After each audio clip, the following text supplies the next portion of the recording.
Italian embassy Islamabad की तरफ से आने वाली न्यू अपडेट्स के बाद आप लोगों के माइंड में बहुत कंफ्यूजन चल रही है और इस 8 से 10 मिनट की वीडियो में मैं आपकी सारी कंफ्यूजन दूर कर दूंगा।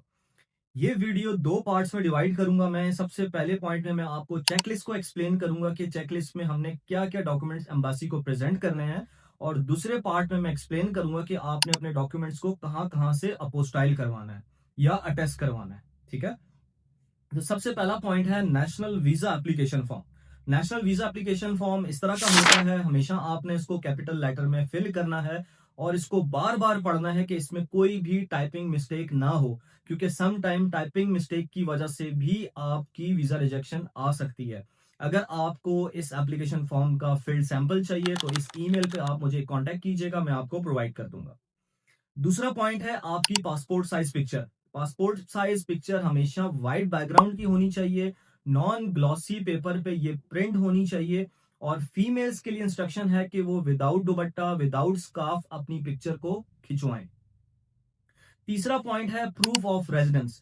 प्रूफ ऑफ रेजिडेंस का मतलब ये है कि as far as we are Pakistani citizen and specifically जब आप अप्लाई करते हैं तो आपने अपना डोमिसाइल प्रोवाइड करना है कि आप इस रीजन के बाशिंदे हैं, मींस इस रीजन के सिटीजन हैं।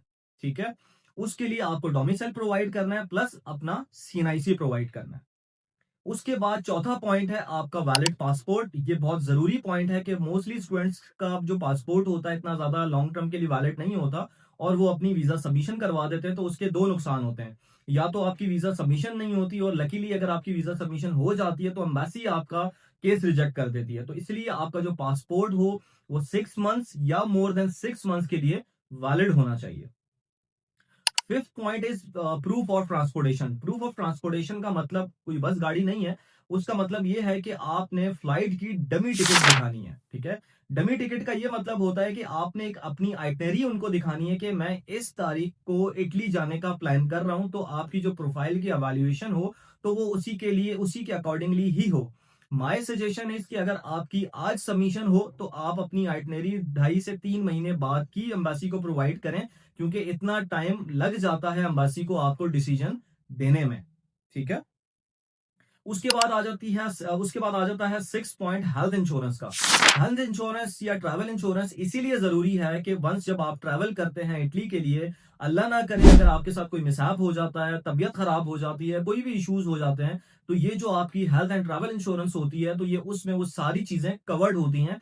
तो इसीलिए एम्बेसी इसको एम्फेसाइज करती है कि आप अपनी 1 साल की जो हेल्थ एंड ट्रैवल इंश्योरेंस है वो हमें प्रोवाइड करें।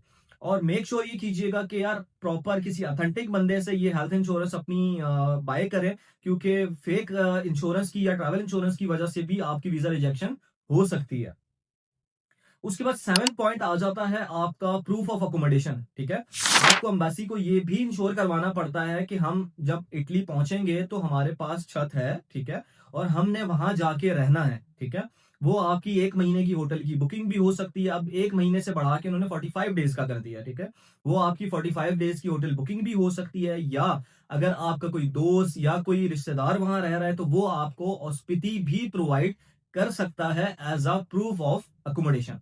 ठीक है, 8 पॉइंट आता है आपकी प्री इनरोलमेंट। प्री इनरोलमेंट से रिलेटेड एक न्यू अपडेट आई है, क्योंकि वो कंडीशनल प्री इनरोलमेंट भी यूनिवर्सिटी प्रोवाइड कर रही है स्टूडेंट्स को। मेक श्योर कीजिएगा कि अगर आपकी summary pre enrolment summary embassy को फॉरवर्ड हो चुकी है और वो कंडीशनल है, तो आप अपनी यूनिवर्सिटी से कांटेक्ट कीजिएगा और उसको कोशिश करवा के अपनी कंडीशन को खत्म करवाइएगा, ताकि एम्बेसी की तरफ से आपको सक्सेसफुली अपॉइंटमेंट मिल सके और आपका केस सक्सेसफुली एम्बेसी में सबमिट हो सके। 9 पॉइंट बहुत इंपॉर्टेंट पॉइंट है, जिसको मोटिवेशन लेटर भी कहा जाता है, जिसको स्टेटमेंट ऑफ पर्पस भी कहा जाता है। कहने को तो ये बड़ा आसान सा नाम है, लेकिन ये आपका वीजा इस डॉक्यूमेंट पे भी रिलाई कर रहा होता है, क्योंकि इस डॉक्यूमेंट पे आपने बताना होता है अपना पर्पस ऑफ गोइंग देयर, कि मैं क्यों जाना चाह रहा हूँ, क्या मेरा मोटिवेशन है इटली जाने का, या क्या मेरा पर्पस है इटली जाने का, मेरा वहां पे क्या प्लान होगा, स्टडीज के बाद मेरा क्या प्लान होगा। ये सारी चीजें आपने अपने स्टेटमेंट ऑफ पर्पस में लिखनी होती हैं।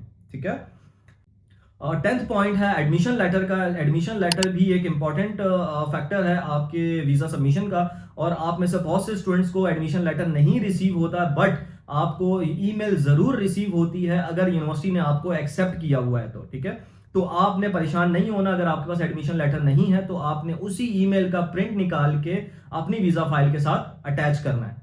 11th पॉइंट आता है डिक्लेरेशन ऑफ वैल्यू या सीमिया, ठीक है। अब ये जो डॉक्यूमेंट है ये डिपेंड करता है आपकी यूनिवर्सिटी पे, क्योंकि मोस्टली यूनिवर्सिटीज डिमांड करती हैं कि आप प्री इनरोलमेंट के टाइम पे भी डिक्लेरेशन ऑफ वैल्यू या सीमिया प्रोवाइड करें।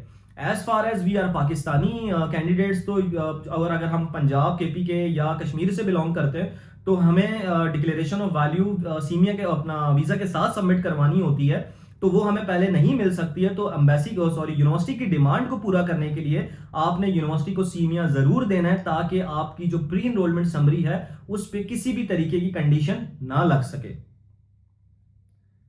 उसके बाद 13 पॉइंट है जिसकी बेस पे मेरे ख्याल से हर बंदा एक नई बात कर रहा है या एक नई कंफ्यूजन क्रिएट हुई है, इंग्लिश प्रोफिशिएंसी लेटर, ठीक है। और ये आप लोगों के माइंड में मतलब इतनी कंफ्यूजन है इस पॉइंट को लेके। और इस पॉइंट पे मैं आपको एक चीज कहना चाहूंगा कि अगर आप मुझे 3 साल पहले से फॉलो कर रहे हो तो मैं पिछले 3 साल से यही बकवास करते हुए आ रहा हूं, स्पेसिफिकली बैचलर वाले स्टूडेंट्स को, कि यार आप अपना आइल्स दें, आप अपना आइल्स दें, ठीक है। लेकिन आप लोगों को चाहिए शॉर्टकट्स, ठीक है। आपको फलाने ने बोल दिया हम आपका विदाउट आइल्स करवा देंगे, आप दौड़ते पूड़ते वहां पे पहुंच गए कि यार आप मेरा विदाउट आइल्स करवा दो। एडमिशन लेके अब आप घूम रहे और एम्बेसी ने रिक्वायरमेंट डाली हुई, अब आप लोग पैनिक हुए हो कि यार अब हम क्या करें। तो आपको आइल्स तो देना ही पड़ेगा, ठीक है। और मास्टर्स वाले स्टूडेंट्स को भी उन स्टूडेंट्स को आइल्स देना पड़ेगा जिनकी समरी पे उन्होंने लैंग्वेज की कंडीशन डाली हुई है, ठीक है। अगर लैंग्वेज की कंडीशन आपकी समरी पे नहीं है, प्री इनरोलमेंट समरी पे नहीं है, तो आप लोगों को आइल्स की जरूरत नहीं है। लेकिन जो बैचलर वाले स्टूडेंट्स हैं, जो बैचलर करने के लिए इटली जा रहे हैं, उनको एनी हाउ आइल्स या टॉफिल देना ही पड़ेगा। अब मोस्टली स्टूडेंट्स की क्यूरीज हमारे पास आ रही है कि यार हमने यूनिवर्सिटी को ईमेल की है कि यार हमें अपना इंग्लिश लेटर प्रोवाइड कर दें दैट हमारा मीडियम ऑफ इंस्ट्रक्शन पे एडमिशन हुआ है, और यूनिवर्सिटी क्लियरली बोल रही है कि हमारा काम था आपको एडमिशन देना, हमने आपको एडमिशन दे दिया है। अगर एम्बेसी की रिक्वायरमेंट है, ये आपका काम है उसको फुलफिल करना, ठीक है। तो अब आप अपने उन कंसल्टेंट से जाके पूछें जो आपको कहते थे कि यार हम आपका विदाउट आइल्स करवा देंगे, ठीक है। उसके बाद आप अभी तक इंतजार कर रहे होंगे कि यार फाइनेंशियल्स की बारी कब आएगी। तो इस पॉइंट एक डेढ़ मिनट में मैं आपको आपके फाइनेंशियल्स का बताता हूं कि एग्जैक्टली जो एम्बेसी है वो आपसे क्या डिमांड कर रही है आपके फाइनेंशियल से रिलेटेड, ठीक है। अब एम्बेसी ये चाहती है कि स्टूडेंट के अकाउंट में पैसा होना चाहिए, ठीक है। अब स्टूडेंट इसीलिए परेशान है कि यार वो पिछले 8-9 महीने से तो स्पॉन्सर की बैंक स्टेटमेंट को मेंटेन करते हुए आ रहा था, अब क्या करें, ठीक है। तो इसमें भी आपको परेशान होने की जरूरत नहीं है। तो जो पैसा आपके स्पॉन्सर के अकाउंट में है, ठीक है, तो वो आपने पे ऑर्डर की सूरत में, चेक की सूरत में, ऑनलाइन ट्रांसफर की सूरत में, डिमांड ड्राफ्ट की सूरत में अपने अकाउंट में ट्रांसफर कर लेना है, ठीक है। जब ट्रांसफर हो गया, ये रिक्वायरमेंट आपकी पूरी हो गई जो एम्बेसी आपसे डिमांड कर रही है कि बच्चे के अकाउंट में होना चाहिए। अब बारी आ जाती है आपके स्पॉन्सर की, ठीक है। स्पॉन्सर की भी 6 महीने की आपकी बैंक स्टेटमेंट चाहिए होगी, और कोशिश करें जब आप बैंक स्टेटमेंट प्रोवाइड करें अपने स्पॉन्सर की तो उसमें उसके अंदर भी 8-10 लाख रुपए होने चाहिए, ठीक है, ताकि एक अच्छा इंप्रेशन क्रिएट हो कि यार ये मैंने अपने बच्चे को दे दिए, तो उसके बाद भी मेरे पास थोड़ा बहुत पैसा पड़ा हुआ है, या मेरे पास कंटिन्यूटी ऑफ फंड आता रहता है पेंशन की सूरत में। मैं एम्प्लॉयड हूं तो एम्प्लॉयड की भी मेरी सैलरीज आ रही होती है, या मैं कोई बिजनेस कर रहा हूं तो उसकी भी मेरे पास इनकम आ रही होती है। तो अगर ये मेरा बच्चा पैसे लेके चले जाएगा तो मुझे फाइनेंशियल इश्यूज नहीं है, तो मैं इसको फ्यूचर में भी सपोर्ट कर सकता हूं, ठीक है। एक और अपडेट थी कि यार 2 साल का टैक्स रिटर्न प्रीवियसली चाहिए होता था, लेकिन इन्होंने इस बार इसको 1 साल का बढ़ा के 3 साल का टैक्स रिटर्न कर दिया। तो जो भी आपके स्पॉन्सर थे, ठीक है, तो वो आपको 3 इयर्स का टैक्स रिटर्न प्रोवाइड करेंगे, ठीक है। इसके बाद बारी आती है स्पॉन्सरशिप एफिडेविट की, ठीक है, क्योंकि एज फार एज आपका, क्योंकि अगर आपके अकाउंट में पैसा आया तो वो आपने खुद से तो नहीं जमा किया ना, आपके स्पॉन्सर ने ही आपको भेजा है। तो आपके स्पॉन्सर की तरफ से एक स्पॉन्सरशिप एफिडेविट लिख के दिया जाएगा that I am sponsoring him, means I am sponsoring my son, ठीक है। और कोशिश ये कीजिएगा कि आपका जो एफिडेविट हो उसको जनरलाइज वे में बनाइएगा, उसमें कोई अमाउंट मेंशन करने की जरूरत नहीं है, क्योंकि अगर आप अमाउंट मेंशन करते हैं तो उसको मुफा टेस्ट करके नहीं देगा, ठीक हो गया। उसके बाद बारी आ जाती है आपकी फैमिली रजिस्ट्रेशन सर्टिफिकेट की, फैमिली कंपोजिशन सर्टिफिकेट की, कि हमने वो भी प्रोवाइड करना होता है कि इन ऑर्डर टू अपना रिलेशन प्रूव करने के लिए अपने स्पॉन्सर के साथ, ठीक है। तो वो आप पाक आईडी के थ्रू भी डाउनलोड कर सकते हैं और मेरी तरफ से रिकमेंडेड पाक आईडी ही है, ठीक है। आप पाक आईडी पे अपने आप को रजिस्टर करें, ठीक है, अपना वहां से अप्लाई करें। तकरीबन 1 घंटे या आधे घंटे के अंदर आप वहां से अपनी एफआरसी को डाउनलोड कर सकते हैं। बड़ी खूबसूरत सी कलरफुल आपकी एफआरसी होती है और आपके लिए वो ज्यादा बेहतर है, क्योंकि अगर आप नादरा जाते हैं, लाइनों में लगते हैं और वो एक जलील सा प्रिंट आपको दे देते हैं जिसमें तो हमारे चेहरे भी पहचाने नहीं जाते। तो मेरी तरफ से रिकमेंडेड पाक आईडी ही है, ठीक है। तो ये हमारा पार्ट 1 कंप्लीट हो गया है कि हमने अपनी जो चेकलिस्ट इन्होंने हमें दी है इस्लामाबाद एम्बेसी ने, तो उसके अकॉर्डिंगली हमें कौन कौन से डॉक्यूमेंट्स की जरूरत है, ठीक है। अब हम बात करेंगे उन डॉक्यूमेंट्स की कि हमें कहां कहां से इन डॉक्यूमेंट्स को अपोस्टाइल करवाना है। तो इस चीज को भी मैं आपको एक्सप्लेन करना चाहूंगा ताकि किसी भी तरीके की आपके माइंड में कंफ्यूजन नहीं रहे अगर आप इस वीडियो को यहां तक देखते हुए आ रहे हैं, ठीक है। सबसे पहले जितने भी आपके एजुकेशनल डॉक्यूमेंट्स हैं from matric till higher education, ठीक है, वो आपके सबसे पहले रेलेवेंट बोर्ड से अटैच्ड होने चाहिए, ठीक है। मैट्रिक और इंटर के आईपीसीसी से अटैच्ड होंगे, बैचलर के आपके एचईसी से अटैच्ड होंगे। उसके बाद ये सारे डॉक्यूमेंट्स जाके आपके अपोस्टाइल होंगे, ठीक हो गया। According to the new requirement of Italian embassy Islamabad, आपकी एफआरसी भी अब अपोस्टाइल होगी, ठीक है। वो भी आपने जाके मिनिस्ट्री ऑफ फॉरेन अफेयर से अपोस्टाइल करवा लेनी है, ठीक है। उसके बाद आपका सेल्फ स्पॉन्सर का एफिडेविट हो या स्पॉन्सर जो आपको एफिडेविट लिख के दे रहे हैं, तो ये डॉक्यूमेंट भी आपका अपोस्टाइल होगा, ठीक है। उसके बाद आपका जो डोमिसाइल होगा, एक डोमिसाइल ओरिजिनल प्लस एक उसकी कॉपी, ये दोनों चीजें भी आपकी अटैच्ड होंगी, बट ये अटैच्ड आपकी नोटरी पब्लिक से होंगी, ठीक है। उसके बाद आपका सीएनआईसी जो आप एप्लीकेंट है प्लस आपके स्पॉन्सर का सीएनआईसी, ये A4 पे आप प्रिंट करवाएंगे। ये सैंपल ये रहा, इस तरह आपने इसको नोटराइज, इस तरह प्रिंट करवा के आपने इसको नोटराइज करवाना है, ठीक हो गया। उसके बाद एप्लीकेंट यानी कि आपका पासपोर्ट भी इसी सैंपल के अकॉर्डिंगली प्रिंट होगा A4 पे और आपने इसको भी नोटराइज करवाना है, मतलब नोटरी पब्लिक करवाना है, ठीक है। उसके बाद अगर कोई आपके पास सेल डीड है या अगर आपके पास कोई गिफ्ट डीड है या इस तरह की कोई चीज है, तो वो आपने नोटरी पब्लिक करवानी है, ठीक है। तो ये आपकी सारी अटेस्टेशन वाला मामला मैंने आपका क्लियर कर दिया कि आपको कौन कौन से डॉक्यूमेंट्स कहां कहां से अटेस्ट करवाने, ठीक है।